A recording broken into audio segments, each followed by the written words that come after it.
Two things before we get into today's edition of Dolphins Today. First up, a question for you guys. How many years have you been a Dolphins fan? By the way, for life is a perfectly valid answer.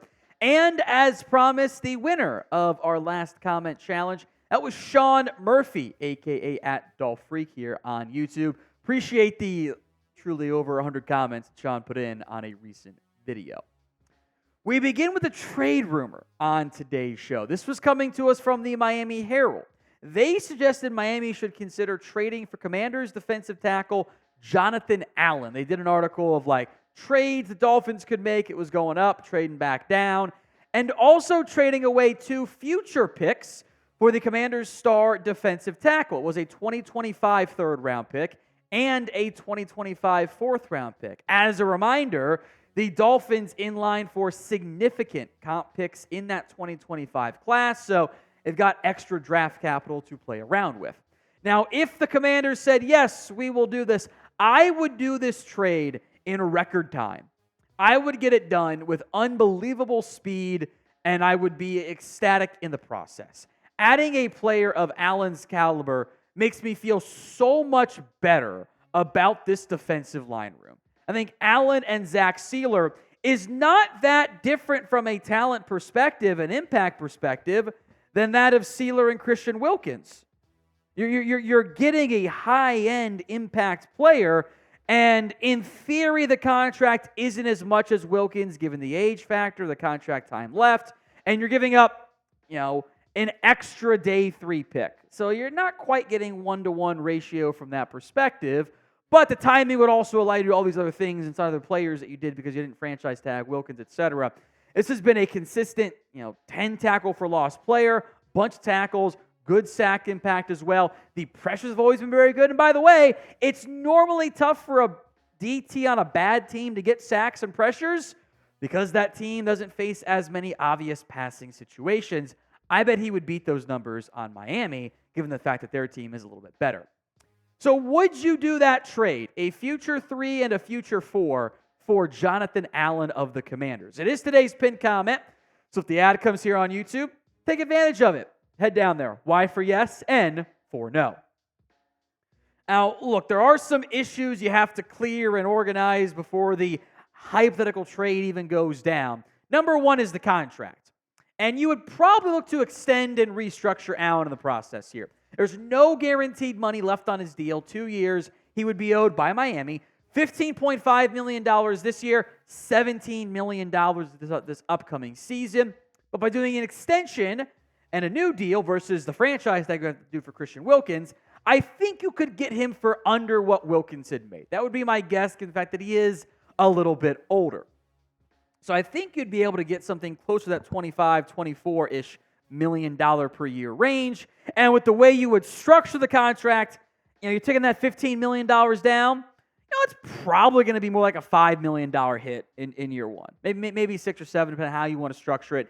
But you could bring that down significantly if you so chose. So there's a lot of options there for Miami to make it big money per year, limited year 1 cap, and hit the limited financial salary cap space this Dolphins team has with the Tua contract looming on the horizon.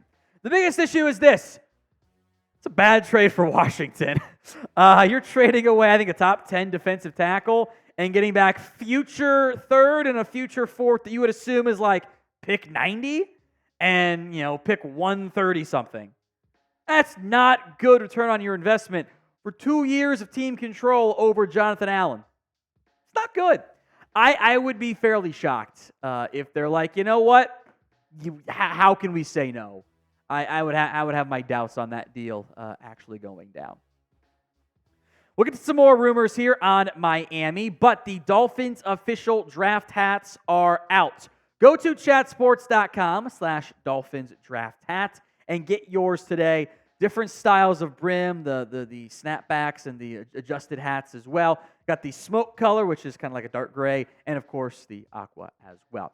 I think the aqua looks way better, by the way. I think the gray one's just kind of your generic one. I think the aqua looks way better. So get yours today. Chatsports.com/Dolphins draft hat. Link will be in the comment section and the description of today's show.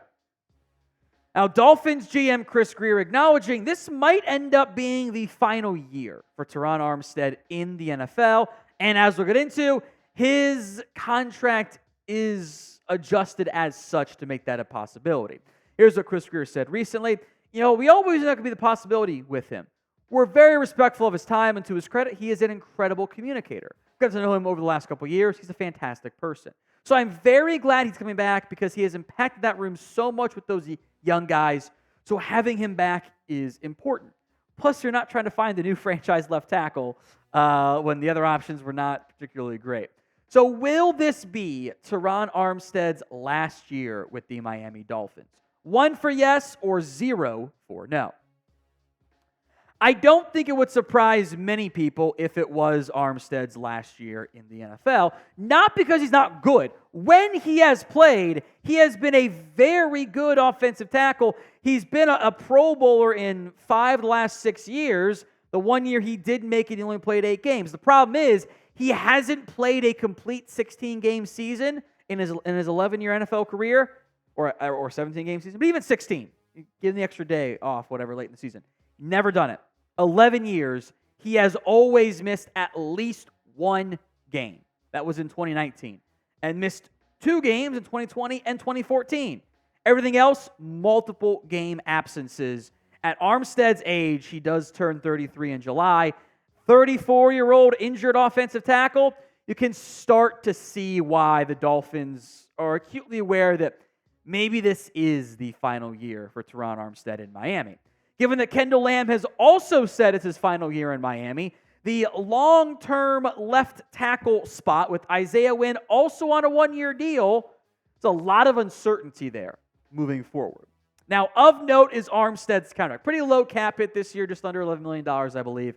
2022, or $22 million, is a 2025 cap hit. Now, if he were to be released, cut, or retired, all the money's the same. Only $3.5 million in savings if it's done before June 1st. But because you can designate all of those moves minus a trade, which isn't going to happen, a post-June 1st cut or a post-June 1st retirement, it's a $14.3 million in salary cap savings there. So you'd be able to do that and free up more money and pay your draft class, etc. We will have more Dolphins coverage for you, specifically on the rapidly approaching 2024 NFL Draft. We'll have pick reactions, grades, and more. Hit that sub button so you don't miss out. YouTube.com/Dolphins News.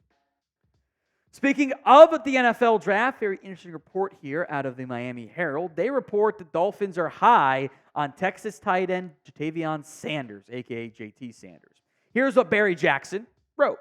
We hear they, meaning Miami, has taken a strong liking to Texas's Ja'Tavion Sanders, who met with Mike McDaniel and offensive coordinator Frank Smith and tight ends coach John Embry recently in Austin. Remember, Miami went down for the Texas Pro Day.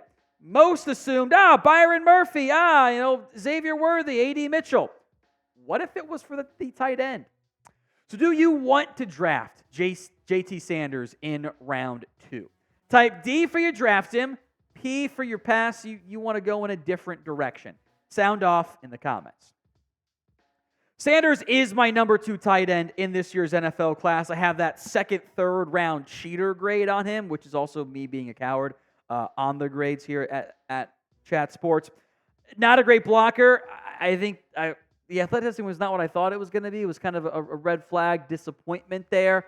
But really good production at tight end. Does some really great after-the-catch stuff. He's not this team's George Kittle for Mike McDaniel, but there's a lot of stuff, going as a pass catcher that I think you like there. My biggest concern, frankly, is how big of a need is tight end.